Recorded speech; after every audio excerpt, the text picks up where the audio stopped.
Look up there. Oh, I'll get that one. That's a good-looking peach. Oh! Hi! Welcome back to Don and Sherry's cooking show. Today, we're at our farm to pick some beautiful peaches for our hand pies. Sunny Acre Farms, that is. We have about 10 acres of these peaches.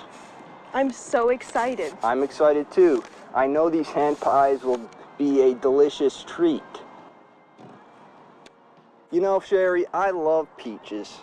They make a great addition to any dessert where you wouldn't normally have peaches in it.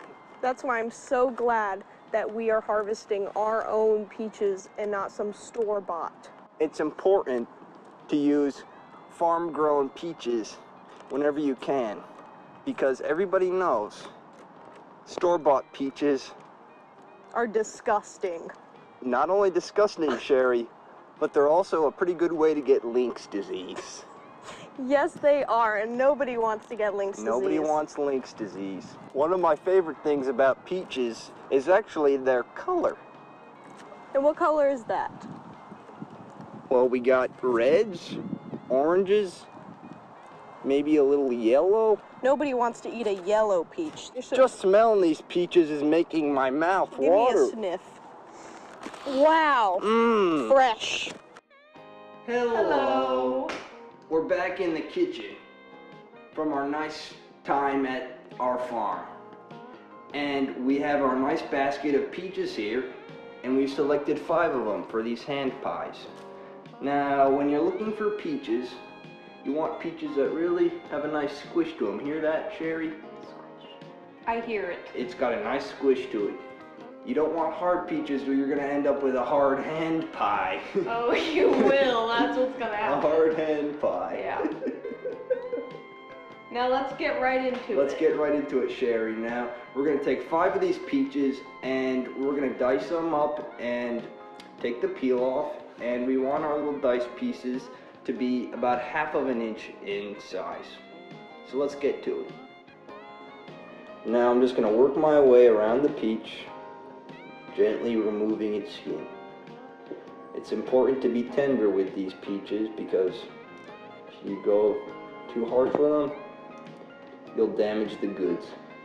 Make sure when you slice the peaches that they are cut up into 1/2 inch slices. If this is too big, don't be scared to tone it down a little bit and just keep cutting. Alrighty, Sherry, now that you've so nicely cut up all these pieces, we're going to take our 1/2 cup scoop and just sprinkle it right over top these peaches. And now I'm just going to toss the peaches in the sugar, coating each and every slice. Good job, Don. That looks wonderful. It does, Sherry. It's making my gosh darn mouth water. Now that we've tossed these peaches with our sugar, we're going to put this in the fridge for about an hour. We just want to let all these flavors simmer together and really meld into one delicious dish. I'm so excited. I am too, Sherry. Alright, Sherry, now that we've finished our filling for now, and it's resting in the fridge, we got to start on our dough. So we have our food processor here, and we're going to place 2½ cups of flour. Now we're going to put 1 tablespoon of sugar in with our flour. It's your time to shine now, Sherry. Thank you, Don. Put that butter in there. So now I'm going to add 1 whole stick of butter plus another 6 tablespoons of butter. It's much easier if you cut this into little pieces before you put it in the blender.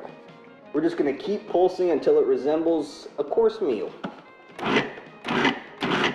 The next step is to add 1 tablespoon at a time of cold ice water into the food processor until it is all together.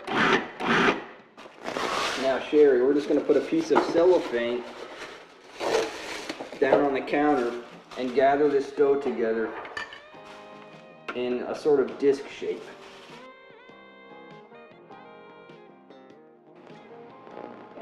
Alright, Sherry, now that we've let our peaches sit with their sugar in the fridge for 1 hour, we're just going to pour them through a fine mesh sieve. Alright, Cher Bear, Now that we've poured our peach juice into there, we're going to put 2 tablespoons of cornstarch. Now this is going to act as our thickening agent and really make these pie fillings nice and creamy. Now I'm taking my whisk and just mixing all this together. Now that we've let our dough sit in the fridge for about half an hour, we're going to start to roll it out. You're going to take a 4-inch cookie cutter, or just any old vase around the house that's about 4 inches, and start making your circles. Once the syrup thickens, you can re-add your peaches and put them 1 heaping tablespoon into your dough. Alright, so we've placed our filling in our hand pies and folded them up, and also pressed them with the tines of a fork. Now we're gonna pop these hand pies in the oven. Make sure you put it in for about a half an hour on 350 degrees. Well done. These look great. I know, Sherry. These hand pies just look delectable, don't they? It's midnight, but we did it. After a hard day in the kitchen, the fruit of our labor has finally been birthed. You could bring them to your neighborhood block party, or a children's birthday party maybe. Or even a picnic. They're great for just grabbing and taking a bite, rather than bringing your plates and your forks and your knives. Very compatible, very family oriented. That's exactly what I was going to say, Sherry. Thank you for joining us on the Don and Sherry Cooking Show. We hope to see you next time. Okay, let's do that again. See you next time. Okay, we go. Sorry. Thank you for joining us.